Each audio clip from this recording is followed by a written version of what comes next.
John, you've had such a long career, and we talked the other evening about you being a polymath.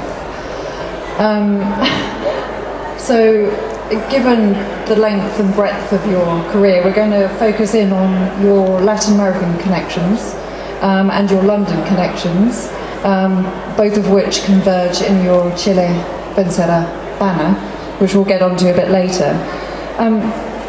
But I thought perhaps you could do your biography a little bit and talk about your kind of geographical background and your training before we talk about your arrival in London and go from there. Okay, can you hear me? Is this all right? About like this? Is this all right? First of all, I want to thank all my Latin American artist brothers and sisters for allowing me as a North American to participate with you. Latin American art has been very important in my own career and in my own passions, and I've been very deeply influenced by the work of Richard Clark, by the Latin American artists that were introduced to in London through the Signals Art Gallery by David Medalla, by my friendship with Cecilia Vicuña, by my work with the Chile Solidarity Campaign and such as that. So it's wonderful to be back amongst my Latin American family, as this weekend at least is an honorary Latin American. So thank you very much. I was born in California, and I grew up in the Midwest. My father was in the military. He was the medical officer for the White Sands Missile Testing Laboratory under Oppenheimer, and was an expert in atomic medicine and a naval officer. And I, as a young man, had wanted to be a naval officer myself. And in the process of doing so, I had studied horseback riding and dancing with white gloves on and shooting and all that. But I also studied martial arts. And when I studied martial arts, I was introduced to Buddhism. Right? And in studying Buddhism, in those years we had the body counts from Vietnam coming on television. And when I saw the monks burning themselves on television, I had a bit of an epiphany that maybe something was not right here, because I'd had a sympathy with Buddhism through studying martial arts from a Japanese teacher. And it rather changed my perspective, and I ended up going to the University of Chicago and the Art Institute of Chicago, when Chicago was a hotbed of political dissent and movement from the Students for a Democratic Society, with which I was involved in such as that.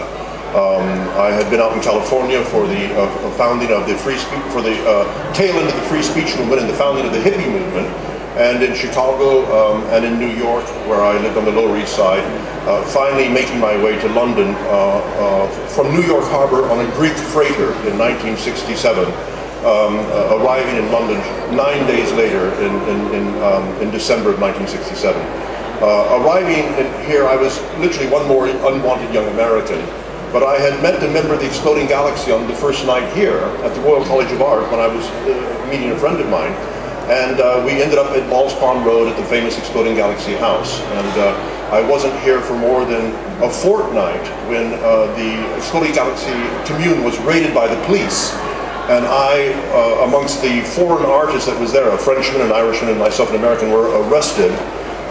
We were planted twice with drugs, and I ended up being in prison in Britain. So I spent in the first couple of months that I was here in Britain, I ended up in prison at the pleasure of Her Majesty. All right, and I kept on saying I'm a political prisoner. I'm a political prisoner.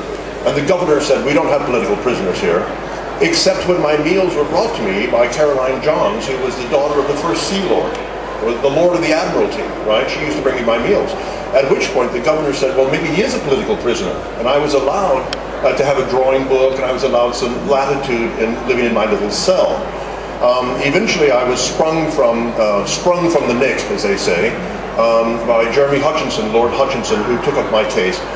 Both David Medalla and Paul Keeler were very good at mobilizing the political support that was necessary for the Exploding Galaxy to fight what was one of the most important political trials of the 60s, which is the famous Exploding Galaxy trial.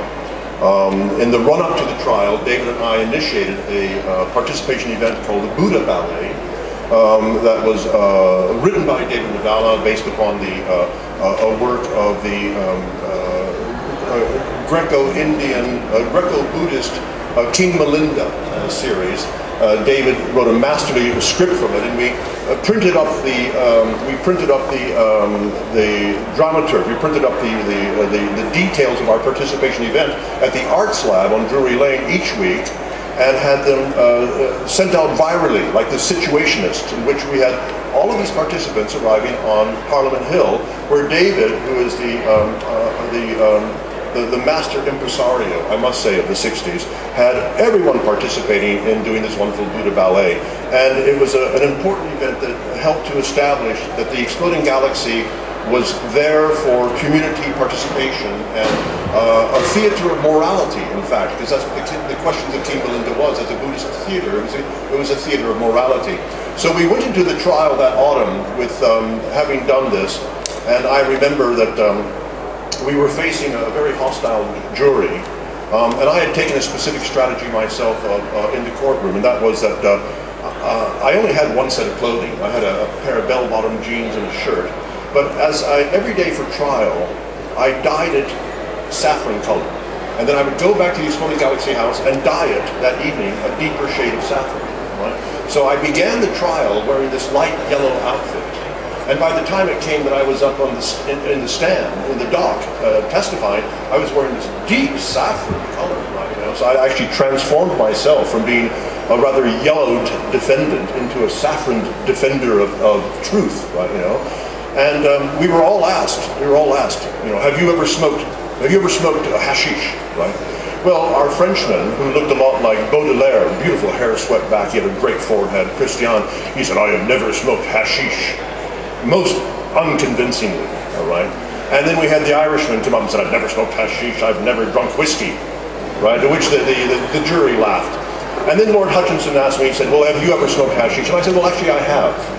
You know, I've smoked marijuana, I've drunk alcohol and all that, but that was in America. In fact, I've been Buddhist for these many years, and the Exploding Galaxy is a vegetarian commune, by the way. We don't even smoke there. And that officer over there, he planted me, all right? Well, I was found not guilty, all right? And the judgment was actually a moral victory for us, for the Exploding Galaxy, although the forces that worked against us, the forces of the state, against free expression, you know, and this goes right back to Socrates, were too much, and it rather exploded David's Exploding Galaxy to where a group of us, David and I especially, had a group of us that went to study the Kathakali dancing down in southern India and made a wonderful trip around Africa, through India, through Southeast Asia, finally arriving in the Philippines. If you go to Jane's stall and see the poster of the Popa at MoMA show, the Parties of Park Art at the Museum of Modern Art, you'll see the poster there, and there's a photograph that I took of David doing a dancing performance in the market in Senegal, down with the slave trade.